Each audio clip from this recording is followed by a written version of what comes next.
Okay, hello everybody, welcome back to our channel today. I'm Kevin and today we're back to our politics topic. So today our topic is about terrorism.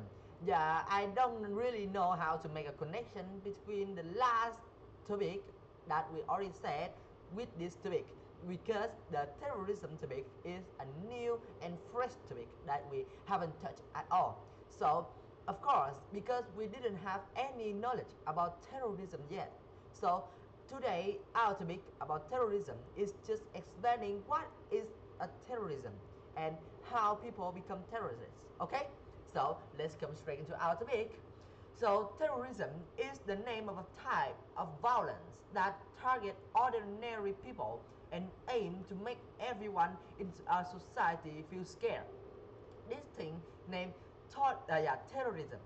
And of course, the terrorism is not a sickness. It's not like a problem. It's a tool. Terrorism is the way you make everybody feel scared by violence. And of course, those things can be used without like purpose or with purpose, yeah, whether they are or not.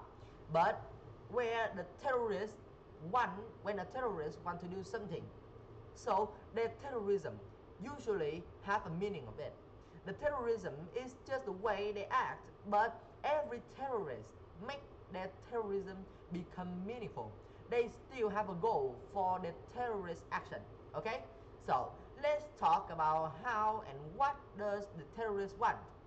So when a terrorist want to come to a bank to rob or go on a plane to become terrorists, they usually want to make everyone feel afraid.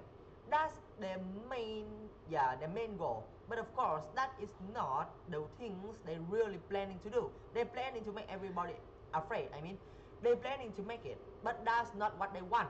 They want everybody to afraid, but when everybody afraid, there will be another things happen. Something else that the real things they want. There is using everybody afraid as a tool so that they could get their real goals. They could get the point. They could get their opinion, for example. So the terrorists, when they are a little like a pressure group, but they use violence and fear instead of peaceful protest like a large group of people. And that's what terrorists usually do.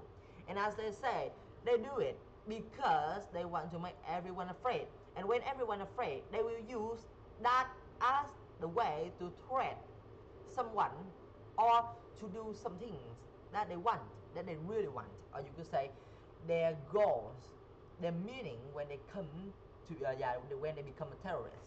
So what kind of thing do the terrorists want people to do? So some terrorists going to describe themselves as the freedom fighter. They want to become the freedom fighter and they say they will fight for their freedom. They usually want the independence for a nation that are part of another country, or the terrorists might want to change the way people live in their life based on their belief.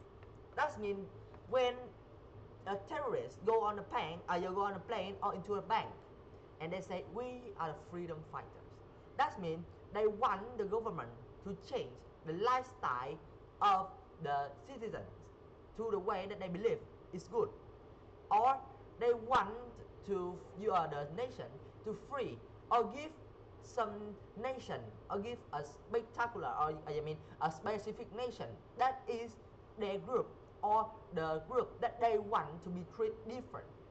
And when they want to do it, of course they are not really terrorists yet, they are just protesters. But when they use violence to solve that things, they really become a terrorist. Okay, so that's the real meaning of a terrorist. So how do people become terrorists? So let's say like this: the terrorist is like the things that happen when you talk is so dangerous, or you could say it's become extreme. Terrorist leaders often try to recruit people using a process known as radicalization. It involves gradually getting person, often a teenager or a student, used to the extreme ideas, which means that they will going to poor, or you could say, but or you could even say going to push the extreme ideas, the bad thought, the dangerous thought into a person mind. Usually they are student or teenage because those type of people are easiest to, like, let's say to fool, okay, to fool and to broke the mind and create a new one. Okay, so that's why we have a lot of terrorist groups, and when the terrorist groups appear, they are just usually one leader and everybody else are just follow the leaders because they are all made by the leaders, or at least some of them are, and some are like some of the others are really have the same goals as the leader, and they choose to follow the leader because they want to see their goals become true. Okay, so that's how people become terrorists. And what about extremists? Extremists is another way, or you could say the thought of the extreme ideas. What does this mean when someone called the extremist?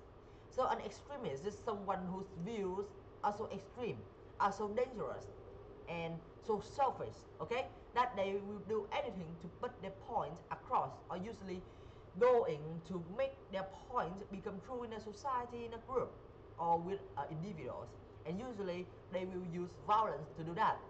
And of course, because this thing, or this way, the way that they do it is not like the others. They are not going to like make everyone afraid, or you could say they were. But the extremist is when someone views is dangerous, is extremes. But when we call a terrorist, that means maybe they use violence, but we are not sure if their goals are bad or good. They just know they have goals, and the way we look at the goals depend on our vision. Okay, and for the extremist side, is like a little bit more of a bad goals and a dangerous goals that is too extreme for the all, yeah, for all the society. Okay, so what kind of thing do extremists believe? So this thing called the fundamentalists base their views on twist version of religious with belief. Others, for example, for the white supremacists. This means that the extremists that have the belief in the white people that is the superhuman. The white people should be the king. Black people is not. They are not. That's what an extremist talk about white people if they are in the fundamentalist. Okay? So, how common is terrorism and terrorists? Should we be afraid? Should we worry? So, yeah, this is not a bad thing. I could say this is not a complicated thing. I mean, because yeah, you see, when the terrorists appear, they usually go on the top of a news. All right. So that means terrorism and terrorists are not usual. They are very rare. And you could, if we put them into a game, we could give them the title of legendary or even mythical. Okay. So what are government doing to prevent terrorists? So one thing most government do is check the tool, checking the package of the people who want to go on a plane at the airport. That's why they could prevent the terrorism and terrorists to harm or go to be a terrorist on a plane.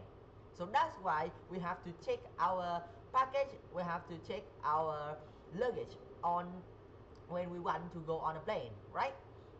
So that's a good thing. But checking people at an airport makes it much harder for terrorists to cause harm. But it can also lead to a thing called profiling. The profiling is mean an action where the people who check the luggage, check the package, use the rights of checking to slow down a specific group of people that they don't like. For example, that checker is a racist and they don't want black people to go on the plane. So they will make cause some reason like, no, I believe that in your luggage there is some dangerous tool and we have to stop you to check out. For examples like that. So that's not fair for the innocent people that they are, yeah, for the innocent people and for the customer, right? So that means, yeah, sometimes there is still something that is unfair for the citizens. But will it just end there? No. There's something that is even a little bit private. What else a government will do to prevent the terrorism and dangerous things happen? So, well, there are a lot of vision about this and a lot of opinions. Some of them will be a little bit too privacy. For example, checking on privacy phone call, going to read privacy message, or spying on people, or even going to arrest citizens, or some people that the police believe in, yeah, that the police believe is a terrorist even when they don't have the proof. So you could see in some country the rules, the laws they made out to prevent the terrorists is very harsh, and they are a little bit of privacy. Sometimes police have the right to arrest you if they think you are a terrorist even when they don't have evidence. And some of you might think that this is an unfair thing, but yeah, if we compare it to the terrorists, you could say that yeah, lost a little bit of privacy. It's still not as bad as a bank or a whole plane explode, like that, just like that. But of course, there's still a lot of ways to face this problem, because still the privacy is something that is very important, at least in the time that the information is the most important thing in our society right now.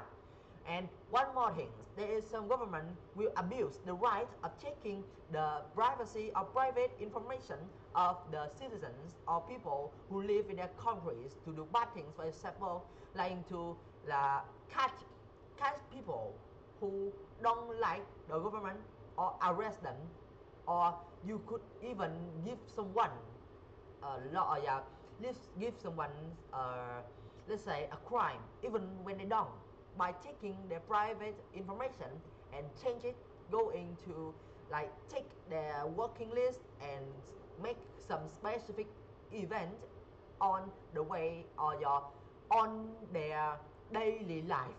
Okay, because when we have information about someone, we could easily know what will they do if that time comes, and we could easily make our trap for them. Okay, so be careful with the countries who have the right to take your private information. And of course, they are all not all bad, but still you need to be careful because some of them are still bad. Okay, so that's all I want to say with you guys today. Thank you for listening, and I'll see you guys in my next video. And now it's time for the goodbye. See ya.